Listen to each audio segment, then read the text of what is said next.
Is your humility costing you sales? We're going to talk about it on today's podcast episode. Hey, my name's Blake Benz. I'm the host of the Good Advice Podcast, and you come to the right place to learn how to do business better.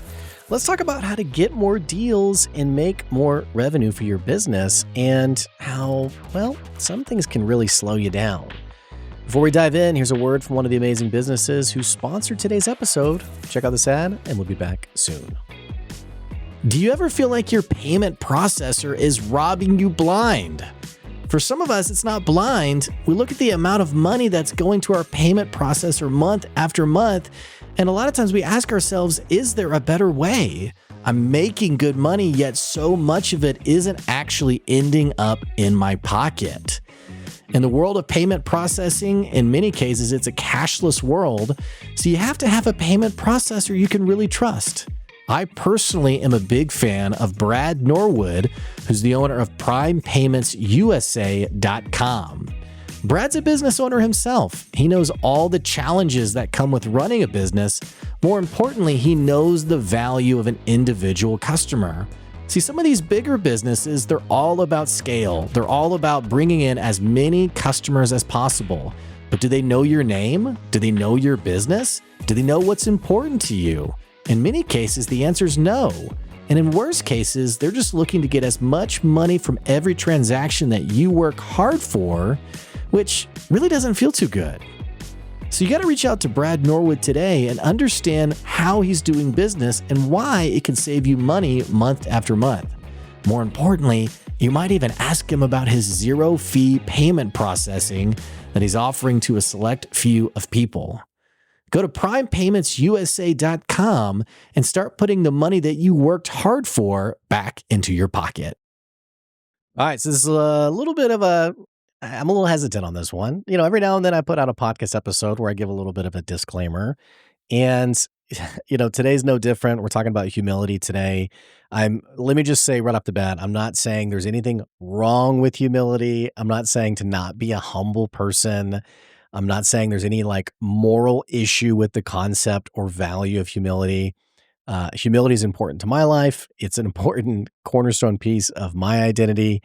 And, absolutely don't get too, just don't get too frustrated or thinking, I'm saying, what's next? Don't be a honest business person, nothing like that.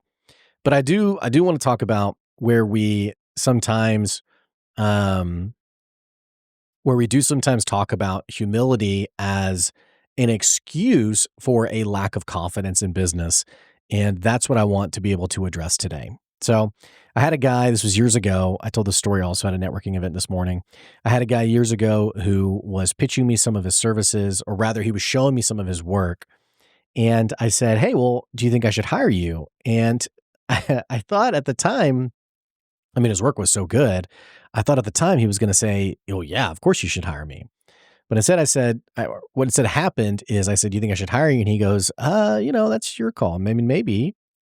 And I laughed at the time and I said, bro, I think the answer is supposed to be yes. I think when someone asks you that, the answer is definitely supposed to be a resounding yes.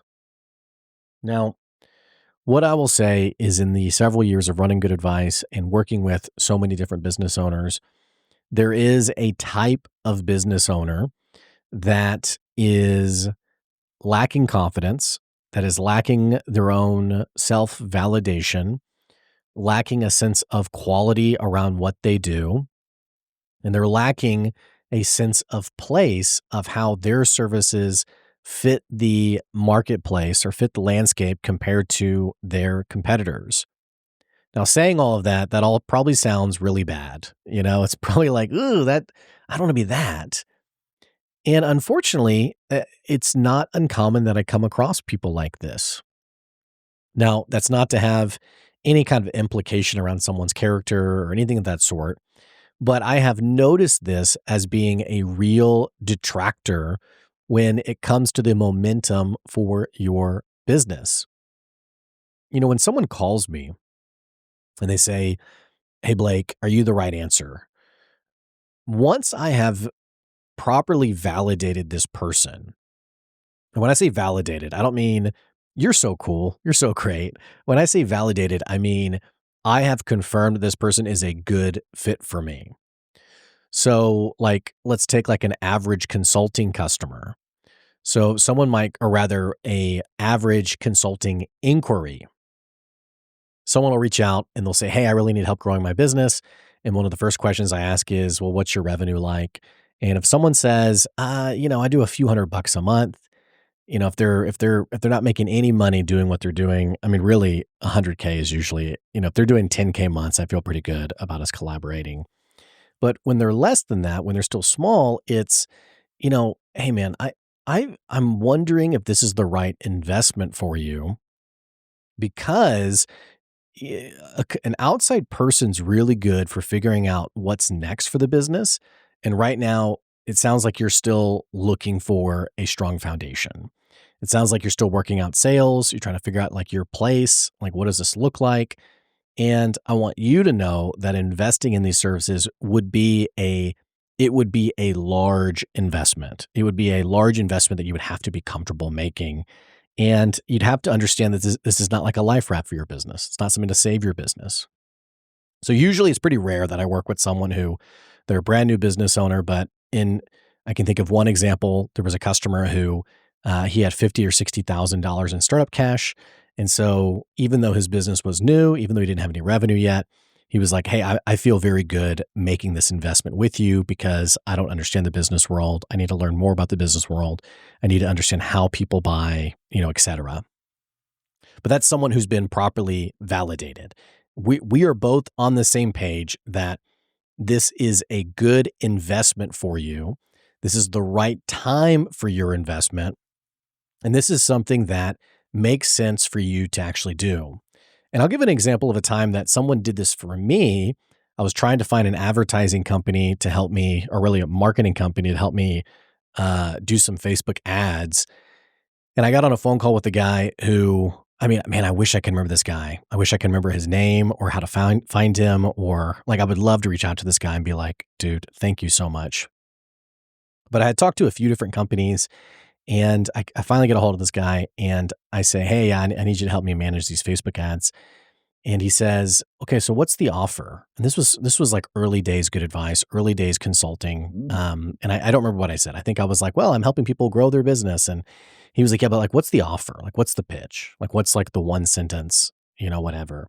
And I gave something. I said something. I don't remember what it was, but it was like, "I think it's this." And he was like, "Okay, and do you have people buying that yet?" And I was like, "Well, yeah, I have people buying it." He's like, "Do you have people online buying it yet? People who don't know you? Do you have cold audiences who are engaging with you and buying from you?" And I said, "Well, no, that's what I want to hire you for." And he said, "Yeah, I get that." He said, "But you haven't validated that this offer works yet. And Facebook ads are really, really good.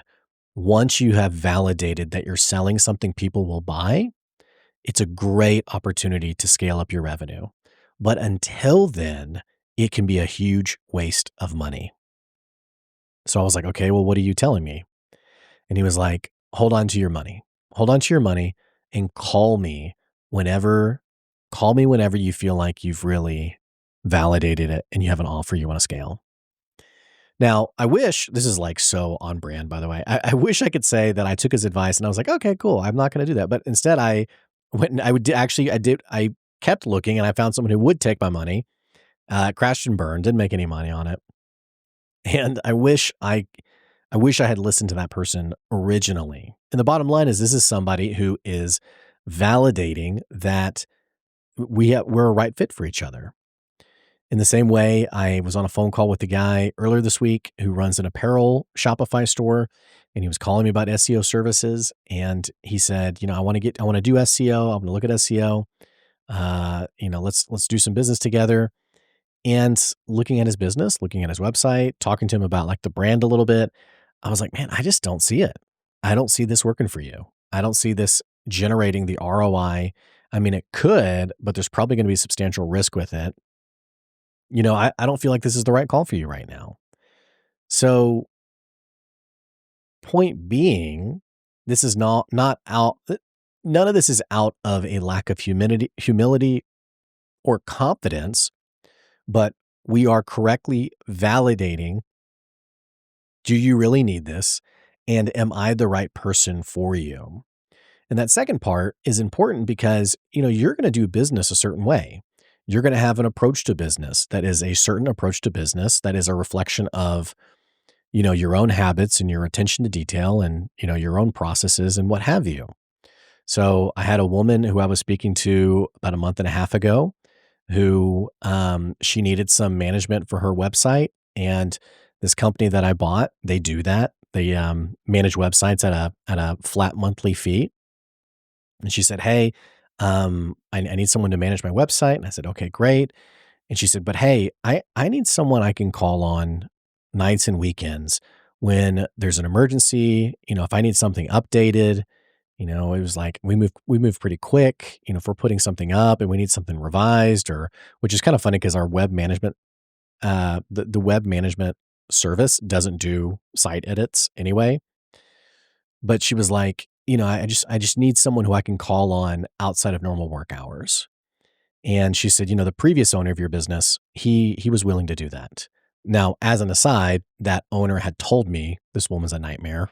If you can be done with this woman, it would be good for your business. So I already knew this about her, but she directly asked me and said, are you willing to do that? And basically, are you willing to do whatever it takes to make sure that this business is doing well? And I said, I'm sorry, I'm not. That's not how I do business. So if you need something, you can certainly reach out at normal business hours, but that's just not a value we have at Good Advice. It's just not what we do. So, and she ended up going somewhere else. I literally had an email from her at like 4 a.m. the next morning that was like, "Hey Blake, I found someone else. Thank you so much. Bye." So there was alignment in our service. There was not alignment in the way we do business.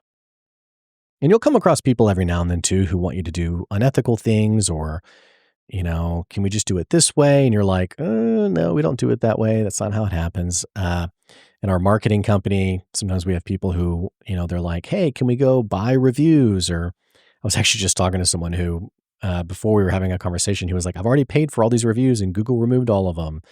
And I was like, yeah, that's why we don't do that. That's why we don't sell that service. We don't sell backlinks or, anything like this. But assuming that your customer is validated, there is the right fit for what you're selling, and there's a right fit for how you do business. I have noticed that there are people who really struggle to own their place among their competitors. They lack confidence. They lack the umph of, yep, we can do that. Yep, we're the right answer. Yep, you've chosen the right person. And I've talked about this every now and then. It's not something I've talked about recently, but it's like I go back to the guy who was pitching me his services where I was like, should I hire you? And he was like, I mean, if you want to. And what I have found is this is a recipe for disaster when it comes to generating meaningful revenue. You have to realize that if you're going to make serious money with your business, people are going to pay a premium for a quality service. They're going to pay a premium for something that is a cut above everyone else in the competitive landscape. If I can pay for a service from you for $5,000 and 90% of people selling that service are selling it for a couple of $100, there has to be a reason why you cost so much more. And this is less about, just throwing out crazy prices or things like that, but it's just about understanding that if you're going to charge serious prices, you have to run a serious business. You have to run a serious business and you have to be the expert. You have to be. You have to be. And it doesn't mean that you're not inhuman. It doesn't mean that you aren't fallible, that you don't make mistakes. I mean, I made a huge mistake with a customer just a few days ago. And literally the email was like, yeah, we screwed this up. Like we totally screwed this up. We messed it up. We made a mistake. Here's how we're gonna fix it going forward. So it's not that you never make mistakes. And it's not that you ever lie about, the results that you can accomplish or that you overpromise or anything like that, but it's like this quiet confidence. It's like this understanding that, hey, I am the right answer. I am the right answer. I am better than the alternatives. Or I can tell you that I sure as heck am going to be working as hard to provide a better service and better results than the average person will. I think about like in the podcasting space, man, there's a handful of podcast editors out there, a couple of podcast studios, and there's people who do what Podcastable does. And for some of those people, it's just like, dude, they're awesome. Like if I talk to someone and they're like, yeah, I'm using so and so over at this studio, I'm like, that's dude, they're great. Or I just had somebody reached out a couple of days ago. They were inquiring about our marketing company's web development stuff. And they said, hey, here's our website currently. Can you tell me what you think about it? Can you tell me about like what the previous company, how good of a job they did? So we looked at it and it was like green check marks all the way down on our audit. And it was like, dude, this company did a great job. They did a really good job. So it's not like you're it's not like you're causing like gossiping or causing drama with other people. And it's not that, you have a bravado about you of like, well, no one does business the way we do. And you're like, okay, guy, a lot of people just chill out. A lot of people do business your way. It's not a big deal.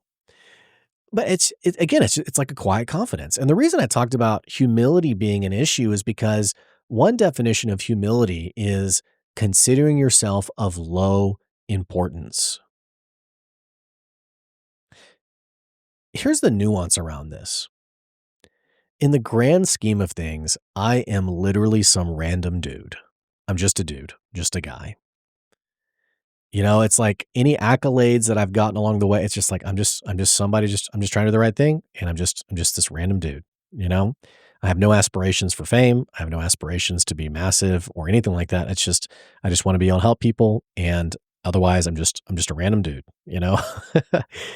So, like, that's kinda like the interplay of this. It's like I don't have, like, this grandiose sense of who I am. It's not like, when you watch I think of this movie trope where it's, like, the movie trailer, and it's, like, the bad guy who's, like, talking about his plans, and then you have, like, the hero who comes into frame, and he's like, "I'm the only one who can defeat him." And, like, you hear this in movies sometimes, in trailers, like, I don't feel that way. I don't feel like, "Oh, I'm the only one who can provide," I just don't. I think there's tons of incredible people who do what I do and do it way better than I do. So, like, that level of humility, I am okay with, and I don't think there's anything wrong with that. But I think the misstep is when we use lack of confidence as we hide it behind the word humility. So when someone calls and says, "Are you the right answer? Should I hire you?"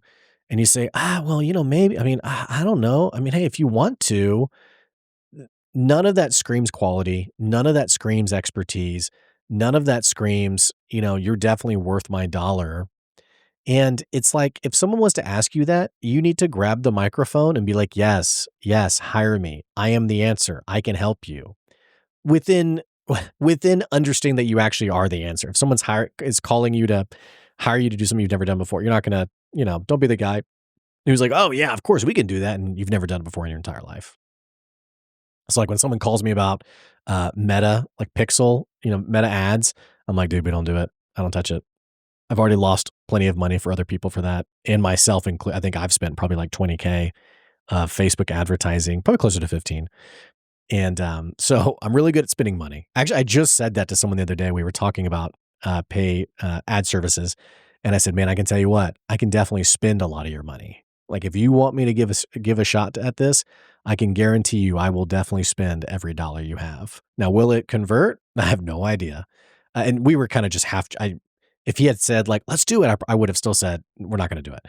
But, I was sort of just half joking on like, yeah, I'm not the guy for that. I'm not the guy who can do that for you. So the other thing that's interesting nuance with this is the longer I've been in business, man, you got to understand how many scammers, sleazy business people there are out there. People, and not even just dishonest, but just incredibly low quality.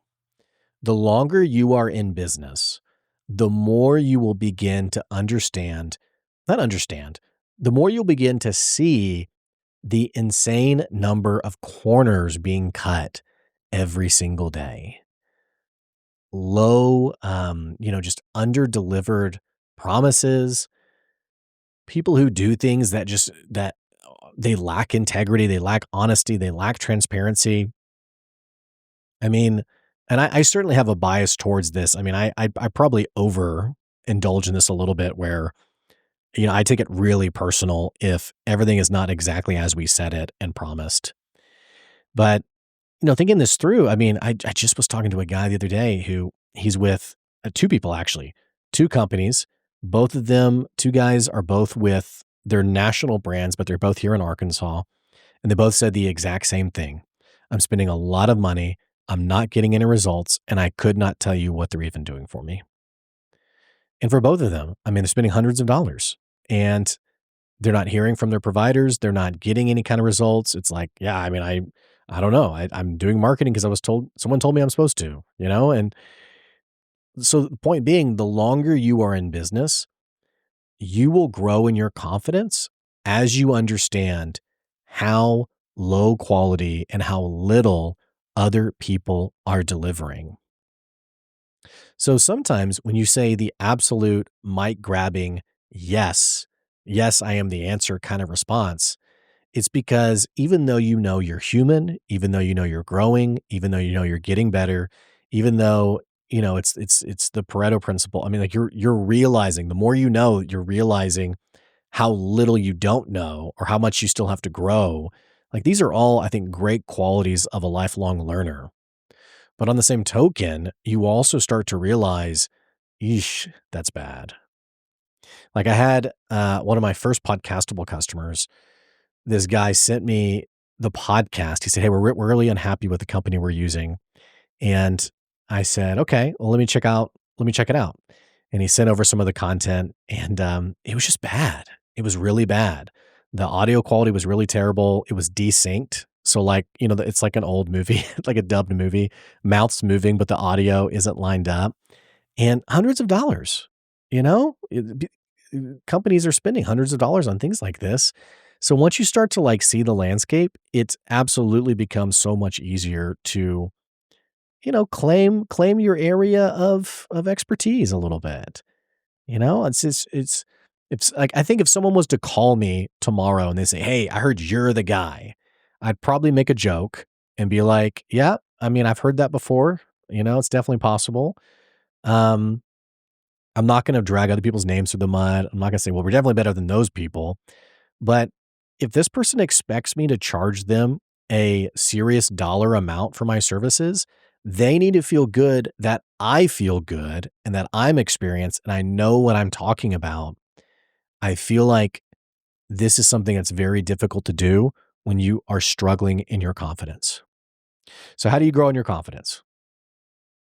One, you have to throw everything you have into becoming the best you can at your area of expertise. You can't be lazy. Golly, there's so many lazy people out there. You can't be lazy. You can't, I mean, talking about sales, man, I have spent so many late nights on YouTube learning about sales, being in sales conversations. I mean, to get good at sales, I've had to do so much to get better at it. I mean, it's not something that I think today's culture is so like fast food oriented that I mean, we see this by the way, where someone watches like a TikTok on like some social issue that's happening. Like I just think about like here's a really fun thing to bring up. I was thinking about Israel and Palestine and like the number of people who were like, here's really what's going on in the history of these two places. And I'm just like, you have no idea, dude. You just watched another TikTok. So people are very good at thinking they are experts about something that they have very little experience in. And the same thing is true for what is sold. There are people out there who are selling services that their level of expertise is so small, so little. And if you're going to grow in your confidence, you have to become the expert. You have to learn what's going on. You have to learn. I mean, I had a customer who asked me about a very niche thing in the SEO world. And I said, "Hey, actually, I can tell you exactly what that is and why it's not something that's important." The only reason I knew that was because I was learning about that very thing just a few weeks prior and was reading about it. And, it's just, which on one hand is just kind of fun for me, but two, it's like, I have to get better. I have to get better. I have to learn more. I think about like my ear for audio quality, and it's like, man, I got to get better. I have to, when a customer sends me over podcast content, I have to be able to say right then and there, hey, here's what we can do for you. Here's what we can change. Here's what we can develop. Here's some things that we can deliver on. Same thing's true for business. Man, in my sleep, when someone talks to me about revenue or how business is working, in my sleep, I have a sense of how healthy that business is. Just because I've done it so long and because I spend a lot of time having business conversations. So all this to say, there's so many things that take your attention. So you can't spend like endless hours just learning, but you got to be the guy. You got to be the answer. You got to be the right person when someone says, are you the person I should hire? Yes, absolutely. I'm the right fit for you. Hey, thanks for listening to today's podcast episode. I so appreciate you. Don't forget, you can always support the podcast on our Patreon, patreon.com/goodadvice. Or if you're a business, you can always advertise on the podcast. Just reach out to me, Blake, at goodadvicecoaching.com. Hey, thanks so much for your support and for listening to the show today. We'll be back next week with some more good advice. We'll see you later.